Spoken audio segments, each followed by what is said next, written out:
Live relationship coach Matt Townsend shares tips on how to improve your electronic communication. So we got to ask you first of all, Matt, all this high tech, and we hear all this stuff, is it actually getting in the way sometimes of communication? Totally. It's not even going to it's not going to be here to stay. I'm pretty sure it's all going to fall down. Think about every one of those. We're still humans, right? Yeah. Right. And so I can make cookies, but who's going to deliver them? I can make cookies, but for what motive? For what purpose? For what is this technology all for except to improve our relationships? And the reality is we're not doing so great with the technology we already have, right? Yeah. How well do you communicate with your text, with your email, with your phones? Are you increasing your communication and your connection with your partner, with your neighbors, with your friends, or is it getting worse? Yeah, so often you lose some of that personal connectivity when you do that. Okay, we got a bunch of examples. We want you to walk us through on how we can improve our electronic communication. Let's start with texting, which can sometimes, a lot of people do this, but it can get in the way sometimes. Now, texting, think about it. Texting, you know, they used to just come to your house. If somebody had died and there was a tragic accident, they'd walk to your house, they'd knock on the door in the middle of the night, and they'd tell you, you know what, your son passed. Would they now text it? Yeah. Would we text when we're breaking up with somebody? I had a client that broke up with her partner texting it. Ooh, no. That's brutal. Yeah. But you hear that a lot. You do all the time. So part of it is texting, great tool, great device, not necessarily the key. The key is we got to ask three things. We got to identify why we're using whichever methodology we're using. There's three goals of communication, and you got to choose the method that matches your message. So depending on what kind of message you want to give, you got to have the right method to meet that. Okay? Are we there to communicate or to connect? Are we trying to actually connect heart to heart with somebody? If you want to connect with somebody eye to eye, not to stay in contact. If you want to connect with them, you probably ought to do it face to face. You probably ought to use an email or a phone call. A longer, more area or more space to add more information would be improve the connection. Communication. Are you trying to make something very clear and make sure the communication is being taken care of? Even when we were preparing this segment, I was in Disneyland trying to text it, and finally my assistant said, "Call me. I need to talk to you."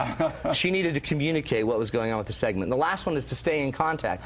Texting, IMing, things like that, Facebook, those are great tools to stay in contact. But if you really want to connect with somebody, I'd probably try to do it more face-to-face. I think texting has actually influenced our phone conversations. It has. Because we're so used to doing things quickly now that people seem to not talk as long on the phone even. That's right. Well, my daughter knows if it's impersonal, Dad, and you really don't have to face them, text it. Yeah. But that's a bad thought, because there's some things you need to face, right? Well, Tanya mentioned the phone call. So walk me through phone call, when that's appropriate, the problems that happen with phone. Okay, now phone call, it's a huge issue because sometimes we'll get a call and we won't even know the context of the call. Yeah. So one of the rules on this one is to put the context into the conversation. I had a lady call about a violin that my wife had put on KSL.com. I didn't even know we were selling a violin. And she says, "Hey, I'm calling about the violin." And I'm like, "Huh? You mean the piano?" Because I thought you were talking about my daughter's piano lessons. "No, I'm talking about the violin. I'm calling to see if the violin has been sold yet." And I'm like, "What violin?" And she says, "The child's violin." And I'm like, "We don't have a child that plays violin." So I'm immediately out of it. If she would call me on the phone and immediately put the context in, all she'd have to do is say something like, "Hey, I'm calling about the ad that your wife put in, Marty, put in on KSL.com to sell the violin."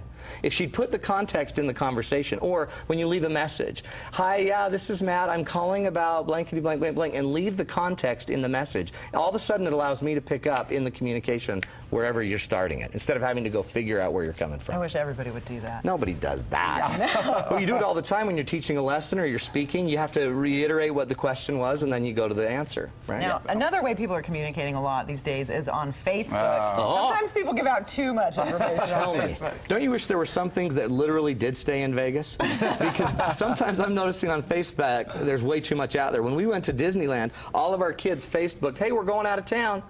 We're leaving, and we're like, "Okay, recall those." We've made them take them all off, but the reality is they're out there. There's power in the permanency of Facebook. Remember that. Don't put something out there that you don't want out there forever. It's not coming back. By the way, we were toilet papered twice while we were gone.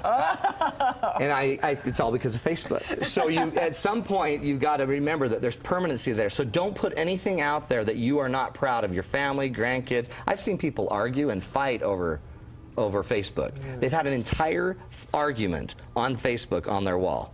head-to-head. I get a little nervous about posting things on Facebook because I know there are hundreds of people reading everything I'm saying. It gets a little But look scary. how you filter. You filter. You're on television. That's your livelihood. It's your job. You filter much more than the rest of us. The rest of us just throw whatever out there. Hey, I just woke up. I smell a little bit. Probably ought to shower. I'm about to shower. I'm showering. Showered.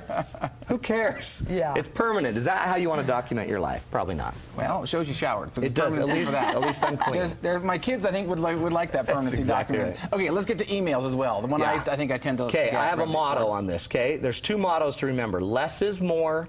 Fast is friendly. Less is more means the average attention span of a human is about 24 seconds. Look at that email. Oh my gosh. Is this one I sent I used to have I had a client that would write me 4 to 6 pages a week. Oh my gosh. Yeah.